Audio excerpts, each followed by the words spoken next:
visita nesta noite, ó Deus, e também faça algo extraordinário lá. Assim nós oramos e crendo na vitória do teu povo, lhe agradecemos no nome de Jesus.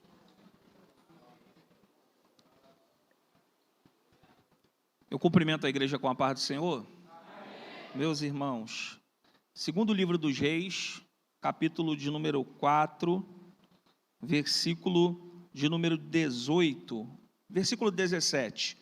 Enquanto você procura aí, eu quero mais uma vez agradecer a Deus pelo privilégio de estar retornando a essa casa. Que Deus seja louvado pela vida de todos os irmãos, pastor Davi, presidente desta igreja, pastor Leonardo também, que nos fez o convite, todos os pastores, meu amigo pastor Yances, mais uma vez, minha gratidão. Você achou? Está aí no Data Show também, né? Então vamos lá. Versículo 17 do segundo livro dos Reis, capítulo 4, diz assim: E concebeu a mulher e deu luz a um filho, no tal tempo determinado, segundo o tempo da vida que Eliseu lhe dissera. E crescendo-lhe o filho, sucedeu que, um dia, saiu para seu pai, que estava com os segadores, e disse a seu pai: Ai, a minha cabeça! Ai, a minha cabeça! Então disse ao moço: Leva-o à sua mãe. E ele o tomou e levou à sua mãe, e esteve sobre os seus joelhos até o meio-dia, e morreu. E subiu ela, e o deitou sobre a cama do homem de Deus, e fechou sobre ela a porta, e saiu. Chamou seu marido e disse: Manda-me já um dos moços, e uma das jumentas, para que eu corra ao homem de Deus, e volte. E disse ele: Por que vais a ele hoje? Não é lua nova, nem sábado. E ela disse: Tudo vai bem. Quantos creem nessa noite que esta é a palavra de Deus? Tome seu assento, glorificando e exaltando ao nome do Senhor. Bem, eu acredito que a maioria dos crentes já mencionaram esta frase em meio a uma situação muito difícil. Vai tudo bem. Eu acredito que a maioria das pessoas que entraram por estas portas nessa noite, em algum momento da sua vida, em alguma esfera, no mundo espiritual, no mundo físico, no mundo financeiro, certamente você já declarou esta palavra: tudo vai bem. O texto que nós acabamos de ler é um texto extremamente conhecido, e nós precisamos entender alguns apontamentos de suma importância que este mesmo texto nos mostra. O primeiro deles é que aqui está o ministério profético do profeta Eliseu, o profeta que assumiu a função de um outro profeta que foi promovido aos céus. Eliseu não está mais fisicamente na terra, e agora Elias não está mais fisicamente na terra, e Eliseu, ele vem num cunho profético com o mesmo pensamento, com o mesmo segmento, com a mesma chamada que Deus havia dado ao seu líder, se podemos dizer assim, Elias. O interessante é que o texto vai nos dizer que todas as vezes que Eliseu descia à cidade de Sunem, sabemos que o contexto aqui, Sunem significa um lugar de repouso, Sunem significa conforto. Então todo profeta que vive uma vida profética, todo homem e toda mulher de Deus, merece também um descanso, merece também um momento de conforto. E são nestes momentos que Eliseu desce à cidade de Sunem, e ali também, de certa forma, ele resolve algumas questões ministeriais da escola de profetas da época. Mas o que me chama a atenção aqui é que a Bíblia nos aponta que todas as vezes que ele desce a esta cidade, chamada Sunem, ali existe uma mulher, e o texto também declara que esta mulher é rica, financeiramente abençoada, ela retém o profeta na sua casa a comer pão. E todas as vezes, diz o texto, que Eliseu desce à cidade de Sunem, ali ele tem uma casa, ou melhor, um lugar aonde ele pode se alimentar, uma família que pode o receber. Coisa boa é isto. Mas o texto também diz que todas as vezes que ele vem, ele é observado. Todas as vezes que ele desce à cidade de Sunem, esta mesma mulher que dá pão, que é a mulher rica, ela observa o profeta Eliseu e ela diz ao seu marido, que todas as vezes que esse profeta vem, a mesma observação é: ele é um homem de Deus, um santo homem de Deus. E aqui Eliseu, ele nos dá uma grande lição para a nossa vida, que a primeira lição é que o segredo de uma vida de sucesso diante de Deus não está no tamanho da porta que nós entramos. Se a porta é pequena, se a porta é grande, se a porta vai durar muito tempo, se a porta vai durar pouco tempo, mas Eliseu nos ensina que o segredo está em como se entra dentro desta porta. Se é a mesma pessoa quando a porta é pequena e quando a porta é grande. Se é a mesma pessoa quando está em cima do altar ou no oculto dentro de casa com a sua família. Eliseu nos ensina que o grande segredo daqueles que são embaixadores de Deus nessa terra é ter uma vida de conduta. Prova é que Paulo escreve a Timóteo, na sua primeira carta, capítulo de número 3, modelando, trazendo o entendimento do que deve ser um obreiro na casa do Senhor, do que deve ser um homem de Deus na casa do Senhor. E aí, se você depois analisar em casa, a primeira epístola de Paulo a Timóteo, capítulo de número 3, ali há pelo menos, meu pastor, 16 características que um santo homem de Deus irrepreensível precisa ter. Mas dessas 16 características, 15 são de caráter, pastor Yancis, e uma de capacidade, porque primeiro Deus precisa ver quem nós somos, para depois Ele se preocupar em usarmos para a glória do nome dEle. E nesta noite eu tenho uma palavra da parte de Deus para alguém aqui: não se preocupe se você está entrando, se preocupe como você está entrando, não se preocupe se ainda Deus não abriu, se ainda Deus não virou, se ainda Deus não fez, mas se preocupe como você está. É melhor estar preparado e não ter oportunidade, do que ter oportunidade e não estar preparado. Louvado seja o nome do Senhor. Tem alguém que crê aqui nessa palavra? Bem, então o texto continua dizendo, e uma lição aqui muito linda também desta mulher, é que no versículo de número 10, o texto começa dizendo: façamo-lhe, pois um pequeno quarto. Ou seja, ela é rica, é mencionada na Bíblia, ela que retém o profeta para comer pão, é ela que faz a autoanálise de quem entra e quem sai dentro da sua casa, mas quando é para construir, quando é para fazer, quando é para iniciar algo, ela coloca também o marido no jogo, ela coloca a responsabilidade sobre ele. E aqui está uma família bem estruturada, uma mulher que sabe o seu devido lugar e um homem que sabe que ele e a mulher são um no Senhor. Louvado seja Deus. E aí o texto diz que ela constrói um pequeno quarto, e neste pequeno quarto o profeta vai estar na sua estadia em todas as vezes que ele descer a cidade de Sunem. Mas esta mulher também, junto com o seu esposo, constrói ou coloca, insere dentro desta casa, ou dentro deste quarto, elementos que são de suma importância para a vida deste profeta. E eu te provo isto. Segundo a figura de linguagem bíblica, cama representa a intimidade. Então, mesmo que este profeta esteja em Sunem, que é lugar do descanso, que é lugar que ele vai viver um momento mais tranquilo, nunca deve faltar no quarto dele uma cama, para que ele possa ter intimidade. Nós não podemos deixar que os momentos roubem de nós a nossa intimidade diante de Deus. Nós não podemos deixar que a influência de uma sociedade corrupta nos faça enxergar para as coisas pecaminosas como se fosse normal. Louvado seja Deus. A igreja não precisa de muita coisa, a igreja só precisa ser igreja.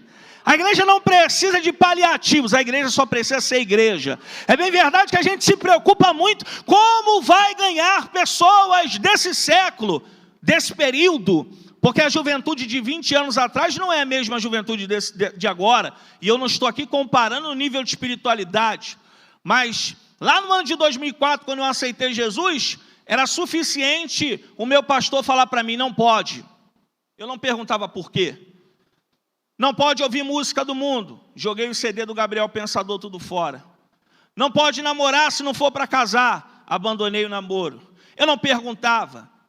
E perguntar não é pecado, só que a geração de hoje, eles perguntam e estudam para saber. Por que não pode fazer? Se lá na outra igreja faz. Por que não pode fazer se o mundo diz que é bom? E nós precisamos ter intimidade para nos posicionarmos em meio a isso e dizer: não pode porque desagrada ao Deus dos céus. Não pode porque nós não somos desse mundo. Não pode porque nós somos a igreja do Deus vivo. Ela constrói uma cama, também uma mesa. Mesa fala de momentos de comunhão. Mesa fala de momentos de decisões. Esse profeta, ele tomará decisões, mal ele sabe. Mas haverá momentos num curto período em que ele irá tomar decisões. Essa mulher constrói também, ou coloca no quarto, uma cadeira, posição. Intimidade, comunhão, decisão e posição. Um homem de Deus e uma mulher de Deus precisa ter intimidade com o Senhor. Precisa ter relacionamento com o Senhor. Porque quem tem relacionamento com Deus não fica desenganado. Não fica enganado. Quem tem relacionamento com Deus não é pego de surpresa. Porque Deus avisa. Porque Deus mostra, porque Deus revela, porque Deus livra, porque Deus faz. E aquilo que nós não podemos fazer, o Deus que nós nos relacionamos faz. Aquilo que nós não podemos ir e resolver, enquanto estamos aqui no mundo espiritual, existe um Deus que está dando ordem para resolver o que precisa ser resolvido. Só que também há um último elemento aqui, que é o candeeiro. O candeeiro, ele vai trazer luz para dentro desse quarto. E não adianta ter comunhão, não adianta ter posição, não adianta ter intimidade, se não tiver uma direção.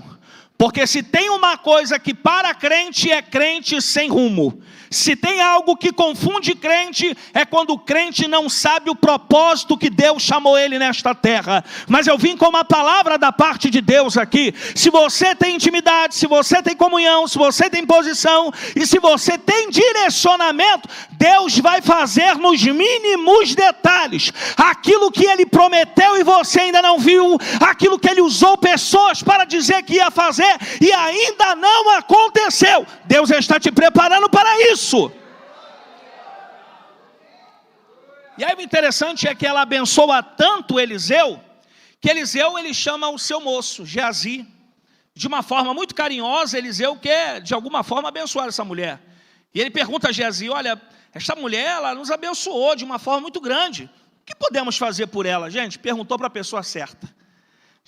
Pensa num camarada que está no lugar, mas no lugar que ele está, ele só consegue detectar as falhas e as oportunidades através delas. E aí Geazi diz: olha, ela não tem filho, e o seu marido já é muito velho, ou seja, a idade dele já não está apropriada para ter um filho. E aí o interessante é que o profeta chama essa mulher e diz: no tempo determinado, Deus irá lhe dar um filho.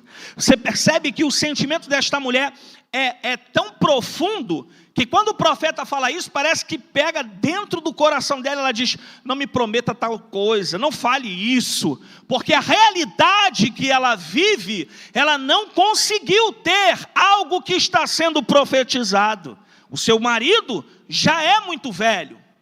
Só que o texto também diz, no versículo 17, que nós lemos ainda há pouco: e concebeu a mulher e deu à luz um filho, no tal tempo determinado. Oh, louvado seja Deus. Se tem algo bom, é quando Deus cumpre no tempo dele. Porque no tempo dele eu não fico enganado. No tempo dele eu não passo vergonha. No tempo dele ele nos exalta. No tempo dele ele nos favorece. Eu vim gritar para alguém aqui nesta noite que está com o coração pesado, porque ainda não chegou o tempo, porque ainda não chegou o que você precisa. Mas Deus vem com bálsamo nesta noite para te dar força, para te dar coragem, para você aguardar este tempo. Calaço. E aí o interessante é que o texto diz que esse menino, ele nasce, essa criança nasce, é um menino, ele cresce, e o sentimento deste menino que cresceu é muito bom, porque ele alcançou a maturidade, já é um homem, então ele deseja estar no campo trabalhando com o pai, e isso é algo maravilhoso, porque quando você vê um crente dando muito trabalho, é porque ainda é menino, não cresceu. Porque quem cresce não dá trabalho, trabalha. É por isso que quando Deus ele se apresenta na sarça para Moisés, primeiro, Deus ele não dá a missão, ele se revela para Moisés. E depois que Moisés entende que é o Senhor, ele fala, então agora você vai lá no Egito falar de mim. Porque primeiro nós precisamos conhecer esse Deus, para depois exercermos aquilo que ele tem na nossa vida. Então, este menino vai ao campo, vai trabalhar com o pai. E a época aqui, e este lugar onde esse menino está trabalhando, é na Palestina. E você vai perceber que o texto diz que eles estão trabalhando, provavelmente nas lavouras, nos campos de milho, e há um grito no meio do campo, ai a minha cabeça, ai a minha cabeça. E é este menino que está gritando, é o filho da sunamita, que foi profetizado, que Deus trouxe na terra. E o interessante é que uma lição muito importante para mim e para você nessa noite: o campo dá dores, o campo traz dores. Pregar dá dor de cabeça, liderar dá dor de cabeça, louvar ao Senhor dá dor de cabeça. Tem gente que acha que servir a Deus é muito fácil. Existem algumas pessoas que pegam o microfone e dizem, olha, eu não vejo dificuldade nenhuma para servir a Deus. Irmão, então tem alguma coisa de errado, porque tudo para nós é mais difícil. Eles tentam nos parar todos os dias, usados pelo inimigo. Eles tentam contra a nossa família, tentam contra os nossos filhos, tentam contra a nossa doutrina, tentam contra a nossa santidade. Mas há um Deus aqui nesta noite que ainda continua sendo dono da igreja. Este menino sente dor. E o campo não é lugar de reclamar. O campo é só para quem trabalha. E aí fica uma grande pergunta. O menino sente dor de cabeça. E aí o pai manda tirar ele do campo. Como eu disse aqui, o campo não é para reclamar. O campo não é para murmuradores. Só que para pensar. Tem gente ainda trabalhando no campo. Antes dele chegar já tinha. Depois dele sair, continuam. Então qual é a diferença do menino que cresceu e está no campo, sente dor e sai, e os trabalhadores que estão lá? Porque alguns que sofrem, eles decidem murmurar e acabam saindo. Mas ainda tem gente que o sol bate na mesma cabeça, da cabeça até a planta do pé, mas ainda são resistentes, ainda perseverantes. Sofrem, mas sofrem no amor.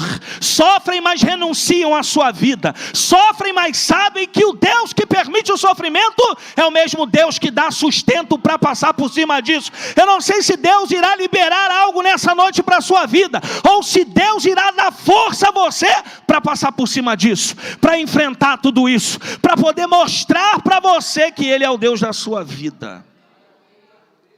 Este menino vai para o joelho da sua mãe, diz o texto que lá pelo meio-dia ele morre. E o interessante é que esta mulher sunamita vai desempenhar a partir de agora uma atitude na sua vida que vai mudar o quadro da sua casa.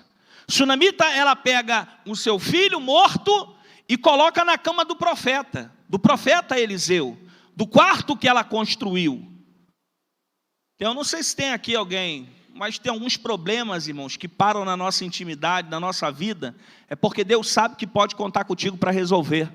É porque Deus sabe que na tua mão tem jeito. É porque Deus sabe que você tem unção suficiente para entender que Ele pode te usar para resolver esse problema, para resolver esse morto que chegou na tua cama, na tua intimidade, na sua vida. Ela coloca o morto ali e se arruma para poder ir até Eliseu. O texto diz que o seu esposo, olhando tudo isso, diz, olha, não é lua nova, não é sábado, não é um encontro com o profeta, não é celebração, o que você vai fazer? E ela diz, vai tudo bem. Isso mexeu comigo. Porque como uma mulher que viveu anos e anos e anos necessitada de um filho, como uma mulher que foi alcançada por este milagre, uma mulher que viu o seu filho crescer, que viu o seu filho ir para o campo, que teve os seus filhos no braço depois do campo até meio-dia e perdeu, vai ter equilíbrio para dizer para o seu marido, vai tudo bem. Essa mulher aqui não mente. Não. Essa mulher aqui diz vai tudo bem, porque diz a Bíblia que antes dela receber o seu filho, o que Geazi diz? Que o marido já é muito... Se ele é muito velho antes do menino nascer, imagina agora que o menino está grande. Então esta mulher não diz para o seu marido o que está acontecendo, porque ele não tem força para receber uma notícia difícil, porque ele não tem estrutura, ou a mesma estrutura que Sunamita tem. Quer uma palavra da parte de Deus? Existem pessoas morrendo, porque outras que têm estrutura, conta tudo o que está acontecendo. Existem filhos de crentes que não querem ser pastores, querem ser igual Neymar. Existem filhos de crentes que não querem mais viver para Cristo, querem ser igual os filhos do mundo. Por quê? Porque os pais contam tudo que acontece nos bastidores. Então esta mulher, ela diz, vai tudo bem, porque se eu contar para ele, ele morre, porque se eu contar para ele, ele não aguenta. Então se Deus permitiu acontecer isso comigo, vai ser eu que vou cair para dentro desse problema, vai ser Deus que vai me usar para isso mudar, vai ser através de mim que tudo vai mudar. Ela caminha. O texto vai dizer que quando ela está chegando próximo, o profeta Eliseu, do cume que está, observa essa mulher. Ele diz a Geazi, vem aí a Sunamita. E ela não está muito bem, a cara é de guerra. Quando ela está a caminho, o profeta Eliseu fala para Geazi, pergunta para ela se está tudo bem. Olha a pergunta de Geazi, vai tudo bem contigo? Vai tudo bem com teu filho? Vai tudo bem com teu marido? Irmão, Geazi é aquele que puxa o CPF, puxa tudo. Quer saber de tudo. Ela olha para Geazi e diz, vai tudo bem. Porque com o marido, ele não tem estrutura. Geazi não tem credibilidade. Geazi você conta aqui, ele posta. Geazi você conta aqui, ele fala, tá sabendo? Fulano caiu, fulano está brigado, fulano está desamparado. Está sabendo? Está acontecendo isso. Então da mesma forma que Deus usou essa mulher para poupar o marido, Deus me trouxe aqui para te dizer, este problema é para você e Deus. Essa situação é só você e Deus. Se limite a viver isto, porque quando Deus virá, você será o primeiro e a primeira a desfrutar. Quando Deus te der, você será a primeira e o primeiro a gozar daquilo que Ele te prometeu. Mas nós precisamos ter esse cuidado de abrirmos a nossa vida a pessoas que não são de confiança. E há algumas pessoas que contam para todos, só não contam para Deus. Existem pessoas que, pela situação tão difícil, tão problemática, querem desabafar. Só que Deus está dizendo nesta noite, fale apenas comigo, porque eu sou o teu Senhor. Fale apenas comigo, porque só eu tenho o poder de resolver tal coisa. Esta mulher chega até o profeta e a ousadia de Sunamita é muito grande, porque ela se apresenta diante de Eliseu dizendo, porventura eu te pedi um filho? E aí Eliseu, eu preciso conjecturar isso aqui, irmão, porque Eliseu, ele percebe que Geazi é alguém que as pessoas já estão observando. Que Geazi é alguém que se habilita das informações, então ele quer dar uma força para o obreiro. E aí ele fala assim, Geazi, pega o meu cajado, vai lá na casa de Sunamita e toca no morto. Porque se Deus te usar, né, de repente pode mudar a situação. Só que aí Geazi vai.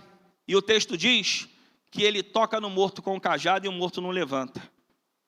Porque o utensílio não é maior do que o caráter de quem está usando. Deus, ele só habita em pessoas que têm um caráter ilibado. Isso é uma grande confusão no meio da juventude. Nós sempre precisamos explicar. Porque há algumas pessoas que cantam, e cantam para Deus e cantam para o mundo. Que cantam que o Senhor é Deus, mas que também cantam coisas do mundo. E a grande diferença é, em uns Deus habita, em outros Deus apenas usa, mas não habita. Então, neste caso aqui, Geazi apenas é alguém que Deus pode usar, mas Eliseu não. Eliseu é alguém que Deus habita. É um homem que conhece a voz do Deus que chamou ele. Ei, meu irmão, eu vim nesta noite lhe dizer com muita responsabilidade que Deus precisa que você entenda que Ele quer usar as tuas mãos a partir de hoje, que Ele quer usar a tua boca a partir de hoje, que você precisa profetizar aqui no Rio Comprido para que Deus faça boa obra. Bem, Geazi não resolve, Eliseu tem que voltar, e aqui é o caminho para encerrar, porque o texto diz que Eliseu ele entra dentro da casa, procura o quarto, acha o quarto, o menino está na cama, e o texto também vai dizer que ele deita sobre o menino, coloca o rosto sobre o rosto do menino e começa a orar. O menino, diz o texto, está morto. Mas eu preciso lembrar a vocês que o profeta no Antigo Testamento representa o próprio Deus. Eliseu e Elias foram provas disso. Com a própria viúva foi uma representação. Primeiro faz um bolo para mim, porque se você fizer para mim não falta para você. Ela fez para o profeta e não faltou nem para ela e nem para ninguém, e durou muito tempo. Porque quando nós ofertamos a Deus, Deus ele é recompensador. E a prosperidade do crente não é ele ser rico, a prosperidade do crente é ele ter sempre. E sempre Deus supre as nossas necessidades. Então ele desce, ele vai até a casa, ele deita sobre o menino, ele aquece o menino, ele ora. Diz o texto que ele anda pela casa, está preocupado, está na intercessão. E aqui o Espírito Santo de Deus ministrou algo ao meu coração. Porque existem pessoas vítimas de afogamento, que a única maneira de salvá-las tirando do mar, ou após tirar do mar, é expelir ou tirar água dos seus pulmões através de respiração boca a boca. Não foi isto aqui que ele fez. Mas o que eu quero dizer com isso? Eu quero dizer que através da boca do profeta, ele está usando ela para trazer vida a quem morreu. E Deus ele tem este poder de nos usar para profetizarmos dentro da nossa casa, para nós mudarmos uma realidade no mundo espiritual daquilo que Deus disse que pode fazer. E a partir de hoje, você precisa exercitar a sua boca, você precisa declarar dentro da tua casa: eu não aceito que o diabo tenha trabalhado. Você precisa declarar no teu trabalho: aqui eu estou, então Deus está comigo. O profeta coloca as mãos sobre os mãos do menino. E aí eu preciso lhe dizer, eu não sei se você acredita em palavra profética, mas aonde a mão de muitas pessoas não prosperou, Deus vai usar as suas mãos para prosperar.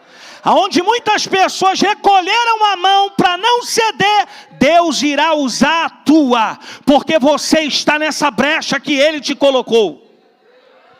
E por último, o profeta coloca os olhos sobre os olhos do menino. Visão. O interessante é que existem pessoas que numeram o tempo que Deus prometeu fazer algo na vida de outras. Ué, não aconteceu ainda? Mas Deus não prometeu? O que nos faz sustentar em meio a esse período da promessa e do cumprimento é a visão que Deus nos dá. Porque quando Ezequiel está no vale, ele não vê, mas Deus vê, e se Deus vê já é suficiente para ele abrir a boca e profetizar. Eu quero dizer nesta noite que o fato de você não estar vendo a mudança que você quer e precisa na sua casa, não habilita você de fechar a sua boca. Pelo contrário, você precisa voltar para a guerra e abrir a sua boca para clamar. Diz a Bíblia que o menino se aqueceu. E aí o Espírito de Deus me fez lembrar uma coisa. Você lembra quando Deus entrou na casa de Jairo, por intermédio de Jesus? O primeiro problema na casa de Jairo não era sua filha. O primeiro problema na casa de Jairo era a turma que ele andava. Porque Jesus disse: que alvoroço é esse? Todo mundo para fora. Porque antes do milagre acontecer, eu preciso liberar o ambiente. Quando a Bíblia fala que Jesus orou, Talita cumi, levanta e anda, diz o texto, e o Espírito voltou, e ela se levantou. Uma ordem de Deus pode ter dois efeitos. O mesmo no menino e o mesmo na menina. Qual? O espírito que tinha se perdido do corpo volta e a menina que estava deitada e o menino se levanta. E o que eu quero dizer com isso? O mesmo Deus que permite que algo se vá é o mesmo Deus que pode trazer de volta. O mesmo Deus que permite que algo se rompa é o mesmo Deus que traz de volta e coloca de pé para a glória dele. Eu encerro a minha palavra dizendo: não desista do que Deus prometeu, porque Ele é fiel e Ele pode trazer de volta e pode colocar de pé. Fique com esta palavra e que Deus abençoe a sua vida.